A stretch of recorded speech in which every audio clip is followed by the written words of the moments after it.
নমস্কার বন্ধুরা, সবাই কেমন আছেন? সবাইকে অনেক অনেক স্বাগতম আমার পেজে। তো আজকে আবারও আপনাদের সঙ্গে নতুন একটা রান্না শেয়ার করব। নতুন বলতে কি, ইজি রান্না। তো আমি প্রতিদিন কি রান্না করি সেটাই আপনাদের সঙ্গে শেয়ার করি। আর নতুনত্ব কিছু রান্না করলে সেটা তো আরও আগে শেয়ার করার চেষ্টা করি। তো আজকে আমি রান্না করব হচ্ছে আলু দিয়ে উস্তে দিয়ে তরকারি। তো এই তরকারিটা হয়তো অনেকেরই অপ্রিয়, কিন্তু আমাদের শরীরে সব কিছুরই দরকার আছে। মিষ্টি, তিতা, ঝাল। তো অনেক দিন ধরে তো তিতার তরকারি খাই না, এই জন্যই আর কি তিতোর তরকারিটা রান্না করা। কিন্তু আমার কাছে কিন্তু তেতো অনেক বেশ ভালোই লাগে। আর আগেও বলি, এখনও বলি, আমার কাছে কোনো তরকারি এতটা অপ্রিয় না। সব তরকারি মানে আমি খেতে ভালোবাসি।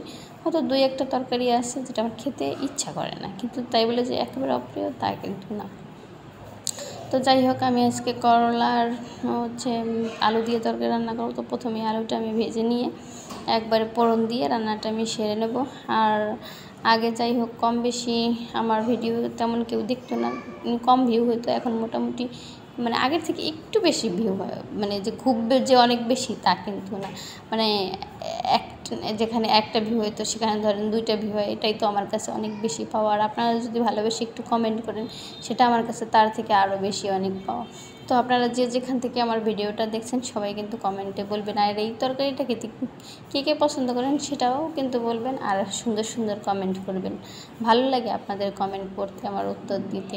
আমি চেষ্টা করি আপনাদের কমেন্ট পড়তে আর প্রত্যেকটা কমেন্টের উত্তর দেওয়ার চেষ্টা করি। তো অনেকেই আছে তেতো খেতে পছন্দ করে না, কিন্তু তেতোটা খেয়ে দেখবেন। এই মাঝে সাঝে একটু তেতো তরকারি খাওয়া আমাদের শরীরে উচিত। সব ধরনের খাবার শরীরে দেওয়া উচিত। তো যাই হোক, অনেক কথাই বললাম, এখন রান্নায় ফিরে আসি। রান্না আমার একবারই আমি কিন্তু সব তরকারি বাগারে দেওয়ার চেষ্টা করি, তো সেরকমই করেছি। এখন আলুটা আগে থেকে যেহেতু ভেজে নিয়েছি, তাহলে করলায় যদি অতিরিক্ত জাল দিই তাহলে তো তিতো হয়ে যাবে, এই জন্য একবারে কষিয়ে নিয়ে জল দিয়ে দেবো। আর আজকে হচ্ছে আমি মাছ দিয়ে, কার্ফু মাছ দিয়ে তরকারিটা রান্না করব। কে কে কার্ফু মাছ খেতে পছন্দ করেন? আমার হাজব্যান্ড কিন্তু খুব ভালোবাসে কার্ফু মাছ। কার্ফু মাছের যে তেল, ডিম এটা হয়, এটা তার অনেক প্রিয়। এমনিতেও আমাদের দুজনেরই মাছের ডিম খেতে খুবই ভালো লাগে। তো আলুটাও হয়ে গেছে আর তরকারিটাও কষানো হয়ে গেছে, এবার জল দিয়ে দিলাম। বেশিক্ষণ জাল দিলে আবার তরকারি তেতো হয়ে যাবে, এই জন্য বেশিক্ষণ জাল দেবো না, একটু ঝোল ঝোল রাখবো। কারণ আমার ঝোল তেমন একটা মানে পছন্দ না, কিন্তু আমার ঘরের লোকের আর কি ঝোল খুব প্রিয়। ঝোলটা একটু বেশি পছন্দ করে সে। তো ঝোলে জাল হয়ে উঠে গেছে, এখন আমি মাছটাও দিয়ে দিলাম। মাছের জাল না হলে আমার কাছে একদমই খেতে ভালো লাগে না, যে যাই বলেন না কেন।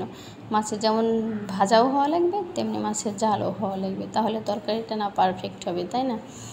তো যাই হোক, আমার তরকারিটা প্রায় হয়ে এসেছে। তরকারির কালার কিন্তু অনেকটা চেঞ্জ হয়ে গেছে, হয়তো মোবাইলের ক্যামেরার জন্য মানে বুঝে উঠতে পারছেন না, অথবা সাদা সাদা মনে হচ্ছে। আসলে তা না, তরকারির কালারটা কিন্তু সেই হয়েছে। তো যে যেখান থেকে আমার ভিডিওটা দেখছেন সবাই ভালো থাকবেন। আর আমার তরকারিটা হয়ে গেছে, নামিয়ে নিয়েছি। সবাইকে স্বাগত। পরবর্তী ভিডিও দেখার অনুরোধ রইল।